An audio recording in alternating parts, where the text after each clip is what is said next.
ஏன்னா இதுவரைக்கும் 1990களுக்கு முன்பதாக இருந்த இந்தியாவும் இப்ப இருக்கக்கூடிய பாலஸ்தீனம் சம்பந்தப்பட்ட இந்தியாவினுடைய போங்குகளும் மாறி இருக்கிறது. ஏன்னா நரேந்திர மோடி அங்க பேசுகிற நேரத்தில் பாலஸ்தீன விடுதலை அமைப்பை கண்டித்தவர் இஸ்ரேலுடைய அநியாயத்தை எங்குமே கண்டிக்கவில்லை. இன்றைய தினம் புனிதமிக்க மஸ்ஜிதுல் அக்ஸாவுக்கு இஸ்ரேலிய ஆக்கிரமிப்பு ராணுவத்தினுடைய எதிர்ப்பையும் மீறி ஜுமா தொழுகைக்கு 1 லட்சத்துக்கும் மேற்பட்ட சகோதரர்கள் பங்கெடுத்திருக்கிறார்கள் என்கிற மகிழ்ச்சிகரமான செய்தி வெளியாகி இருக்கிறது.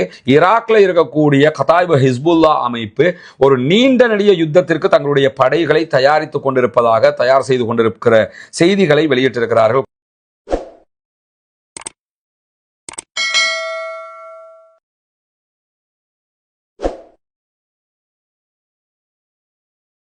அன்பிற்கினிய சகோதர சகோதரிகளே, நம் அனைவர் மீதும் ஏக இறைவனுடைய அமைதியும் கருணையும் உண்டாகட்டுமாக என்கிற உயரிய பிரார்த்தனைகளோடு பாலஸ்தீனத்தினுடைய காசா பகுதிகளில் இஸ்ரேலிய ஆக்கிரமிப்பு ராணுவம் 2 ஆண்டுகளுக்கு மேலாக நடத்தி வந்த ஒரு மாபெரும் யுத்த நிறுத்தமாக மாற்றப்பட்டு இன்றோடு 140 நாட்களை நாம் தாண்டி கொண்டிருக்கிறோம். 2 ஆண்டுகளுக்கு மேலாக நடைபெற்ற இந்த யுத்தத்தில் இஸ்ரேல் காசாவினுடைய லட்சக்கணக்கான மக்களை கொன்று வைத்து முழு காசாவையுமே அழித்திருக்கக்கூடிய சூழல்ல தான் இப்பொழுது ஒரு சமாதானம் ஏற்பட்டு சில நடவடிக்கைகள் முன்னெடுக்கப்பட்டு வருகிறது. இந்த சூழல்ல இஸ்ரேல் காசாவில் ஒருபுறம் யுத்தங்களை செய்து வருகிற அதே நேரத்தில் மறுபுறமாக பாலஸ்தீனத்தினுடைய இன்னொரு பகுதியாக இருக்கக்கூடிய வெஸ்ட் பேங்க் மேற்கு கரை பகுதிகளில் இருக்கக்கூடிய மக்களை இடங்களை அபகரிப்பதும் அவர்களை வெளியேற்றுவதும் அவர்களுடைய வணக்க வழிபாடுகளை விட்டும் அவர்களை தடுப்பதும் என்று தொடர்ந்து அங்கிருக்கக்கூடிய இஸ்லாமியர்களுக்கு பலத்த அநியாயங்களை செய்து வருகிறது.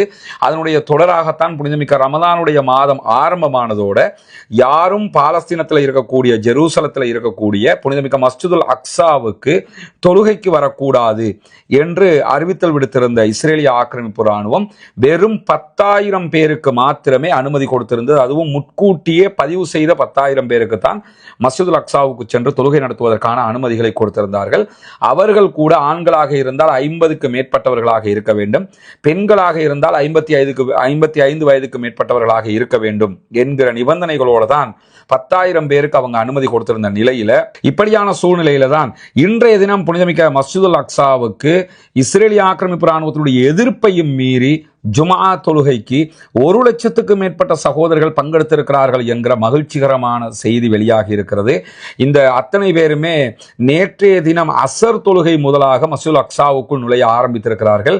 பல வழிகளாலும் நுழைந்தவர்கள் இன்றைய தினம் ஜும்மா தொழுகை தொழுதுவிட்டு தான் போவது என்கிற நிலையில 1 லட்சத்துக்கு மேற்பட்டவர்கள் புனிதமிக்க மஸ்ஜிதுல் அக்ஸாவில் தொழுகையில் பங்கெடுத்திருக்கிறார்கள் என்கிற மகிழ்ச்சிகரமான செய்திகள் இன்றைக்கு வெளியாகி இருக்கிறது. அதனுடைய தொடர்ச்சியாக காசாவுக்குள்ள இன்றைக்கும் பாலஸ்தீன அப்பாவிகள் மீது இஸ்ரேலிய ஆக்கிரமிப்பு ராணுவம் நடத்தியிருக்கக்கூடிய தாக்குதல்களில் 3 அப்பாவிகள் கொல்லப்பட்டிருக்கிறார்கள், ஷஹீதாகி இருக்கிறார்கள் என்கிற செய்திகளும் வெளியாகி இருக்கிற அதே நேரம் வாஷிங்டனுக்கும் ஈரானுக்கும் இடையிலான தொடர்ந்த பேச்சுவார்த்தைகள் நடைபெற்று வருகிறது. நேற்றைய தினம் 3ஆம் கட்ட பேச்சுவார்த்தை நடந்திருந்த நிலையில ஈரானுடைய வெளிவிவகார அமைச்சர் ஃபாரின் மினிஸ்டர் பேசுகிற நேரத்தில் பேச்சுவார்த்தைகளில் முன்னேற்றம் இருக்கிறது என்கிற ஒரு செய்தியை சொல்லியிருக்கிறார். என்ன மாதிரியான முன்னேற்றம் என்பதை தாண்டி அவர் இன்றைக்கு விடுத்திருக்கக்கூடிய மேலதிகமான ஒரு செய்தியில பேச்சுவார்த்தையை மேலும் உறுதிப்படுத்த வேண்டும் என்று சொன்னால் அமெரிக்கா தேவையற்ற நிபந்தனைகளை விதிக்கக்கூடாது என்கிற ஒரு செய்தியை இன்றைக்கு எகிப்தினுடைய வெளிவிவகார அமைச்சரோடு அவர் பேசுகிற நேரத்தில் பகிர்ந்து கொண்டிருக்கிறார். எனவே அமெரிக்கா எவ்வளவு தூரம் பிளெக்சிபிளாக போறாங்களோ அந்த அளவுக்கு நாங்களும் பிளெக்சிபிளாக போறதுக்கு தயாராக இருக்கிறோம், இல்லாத பட்சத்தில் நாங்களும் பிளெக்சிபிளாக போறதுக்கு தயார் இல்லை என்பதை இன்றைக்கு ஈரானுடைய ஃபாரின் மினிஸ்டர் சொல்லி இருக்கிற அதே நேரத்தில் இன்றைக்கு வெளியாகி இருக்கக்கூடிய மேலதிகமான செய்திகளில் ஒன்றுதான் தொடர்ந்து ஈரான் மீது ஒரு தாக்குதலை நடத்த வேண்டும் என்று சொல்லி இஸ்ரேல் அமெரிக்காவை வலியுறுத்தி கொண்டே இருக்கிறது. இஸ்ரேலுக்கு நேரடியாக ஈரானோடு சண்டை பிடிக்க முடியாது என்பது தெரியும். அமெரிக்காவை வைத்து ஈரானை பலவீனப்படுத்துவதுதான் இஸ்ரேலுடைய முக்கியமான நோக்கமாக இருக்கு. அதனால எப்படியாவது யூதர்கள் ஈரானோடு அமெரிக்கர்களை மோத வைக்கிற ஒரு வேலையில் ஈடுபட்டு கொண்டே இருக்கிறார்கள். இதே நேரத்தில் அமெரிக்க அதிபர் டொனால்ட் ட்ரம்பை பொறுத்தவரையில் பேச்சுவார்த்தையில் இந்த பிரச்சனையை முடிக்க வேண்டும் என்று அவர் முடிவிலே இருக்கிற காட்சிகளை நம்ம பார்க்க முடிகிறது. இதை தாண்டி அமெரிக்காவினுடைய ராணுவ தளபதி இன்றைக்கும் வெளிப்படையாகவே அமெரிக்க அதிபர் டொனால்ட் ட்ரம்பிடம் சொல்லியிருக்கக்கூடிய செய்திகளை ஆக்சியோஸ் வெளியிட்டிருக்கிறது. அதுலேயும் அவர் என்ன சொல்றாருன்னா, ஈரான் மேல நம்ம தாக்குதல் நடத்தினா கூட ஒரு சைன் அட்டாக்காகத்தான் அது இருக்கணும், ஒரு குறியீட்டு தாக்குதலாகத்தான் இருக்கணும். ஒரு சில இடங்களை அந்த 12 நாள் வாரில் உள்ள பூந்து சில இடங்களை தாக்கிட்டு போனாங்கல்ல, இது மாதிரி தான் நம்ம தாக்கணுமே தவிர நம்ம ஒரு நீண்ட நெடிய யுத்தத்துக்கு போனோம்னா ஈரானோட நமக்கு தாக்கு பிடிக்க முடியாது. ஈரானியர்கள் தாக்கு பிடிப்பார்கள் ஒரு நீண்ட நெடிய யுத்தத்தை. அதனால அதனால தொடர் தாக்குதலுக்கு நாம் செல்லக்கூடாது என்கிற செய்திகளை இன்றைக்கு ஈரான் தொடர்பாக அமெரிக்காவுடைய இராணுவ தளபதியை அமெரிக்க அதிபர் டொனால்ட் ட்ரம்புக்கு மீண்டும் வலியுறுத்தி இருக்கிறார் என்கிற செய்திகள் வெளியாகி இருக்கிறார். அதே நேரத்தில் இன்றைக்கு எகிப்தினுடைய தலைநகர் கெய்ரோவில் இஸ்ரேலுடைய கொடியை தாங்கிய ஒரு வாகனம் சில பகுதிகளில், குறிப்பாக எகிப்தினுடைய பாதுகாப்பு படையினருடைய பாதுகாப்பையும் மீறி எகிப்திய ஊடகங்கள் வெளியிட்டிருக்கக்கூடிய இன்றைய தரவுகள் பிரகாரம் எகிப்தில் இருந்த ஒரு மார்க்கெட் பகுதிகளில் மக்களை முட்டி மோதி இருக்கிறது. நிறைய கடைகளை அந்த வாகனம் தாக்கி இருக்கிறது. அதில் ஒருவரை கைது செய்திருக்கிறது ஈஜிப்டுடைய பாதுகாப்புத்துறை என்கிற செய்திகள் வெளியாகி இருக்கிறது. இந்த செய்தி எதுக்காக நம்ம இந்த இடத்துல குறிப்பிட்டு காட்டுறோம்னு சொல்லி சொன்னா, இதே மாதிரியான சில தாக்குதல்கள் மேற்கு நாடுகள் ஆஸ்திரேலியாவில் சிட்னியில் நடந்திருக்குது, மற்ற நகரங்களில் நடந்திருக்குது, பல நாடுகள்லையும் நடக்கிறது. ஒரு வண்டி எடுத்துக்கிட்டு ஒருத்தன் வருவான், முட்டுவான், எல்லாம் பண்ணுவான், இந்த மாதிரி போயிடுவான். இதையே வெளிநாடு ஒன்றில் ஒரு இஸ்லாமிய பெயர் தாங்குகிற ஒருவன் செய்தான் என்று சொன்னால் அதனை பயங்கரவாதமாக, தீவிரவாதமாக மேற்கு ஊடகங்கள் சித்தரித்து விடுகின்றன. அதே காரியம் எகிப்தில் ஒரு இஸ்ரேல்காரன் யூதம் பண்ணி இருக்கிறான், அதை யாருமே தீவிரவாதமாக பார்க்கல, ஒரு ஆக்சிடென்ட்னு தான் காட்ட பார்க்குறாங்க. எனவே இரண்டுக்கும் இரண்டு விதமான பார்வைகளை இவர்கள் வைத்திருக்கிறார்கள் என்பதை நம்ம இந்த இடத்துல கவனிக்க வேண்டும். அதற்காகத்தான் இந்த செய்தியை நம்ம இந்த இடத்துல குறிப்பிட்டே காட்டுகிறோம். அதை தாண்டி இன்றைக்கு வெளியாக இருக்கக்கூடிய ஒரு முக்கியமான செய்தி என்னன்னா, அமெரிக்காவில் மேற்கொள்ளப்பட்டிருக்கக்கூடிய ஒரு புதிய ஆய்வு பிரகாரம் அமெரிக்காவிலே இஸ்ரேலியர்கள் மீதான அனுதாபத்தை விட பாலஸ்தீனிய மக்கள் மீதான அனுதாபமும் ஆதரவும் அதிகரித்திருக்கிறது. குறிப்பாக அமெரிக்கர்களுக்கு மத்தியில் 41% பேர் இப்பொழுது பாலஸ்தீன மக்களை ஆதரிக்க தலைப்பட்டிருக்கிறார்கள். மேற்கொள்ளப்பட்டிருக்கக்கூடிய இந்த ஆய்வு ஆச்சரியமான ஒரு ஆய்வாக இருக்குது. ஏன்னா இதுக்கு முன்னாடி பாலஸ்தீனர்கள் என்றாலே அவங்களுக்கு என்னன்னு தெரியாம இருந்த நேரம், இஸ்ரேலியர்கள் தான் எல்லாமே, இஸ்ரேலியர்களுடைய இடத்தை தான் பாலஸ்தீனர்கள் பிடிச்சிட்டாங்க போலங்கிற மாதிரி ஒரு பிம்பம் கட்டமைக்கப்பட்டிருந்தது. ஆனால் இந்த 2 ஆண்டு கால யுத்தம் இஸ்ரேலியர்கள் யாரு, யூதர்கள் யாரு, இவங்களுக்கு மனசத்தன்மையே கிடையாதுங்கிறத அழகாக போட்டு உடைச்சிருச்சு. அந்த அடிப்படையில் பார்த்தீங்கன்னா 41% அமெரிக்கர்கள் தற்போது இஸ்ரேலுக்கு எதிராக பாலஸ்தீனத்தை தான் ஆதரிக்கிறார்கள்.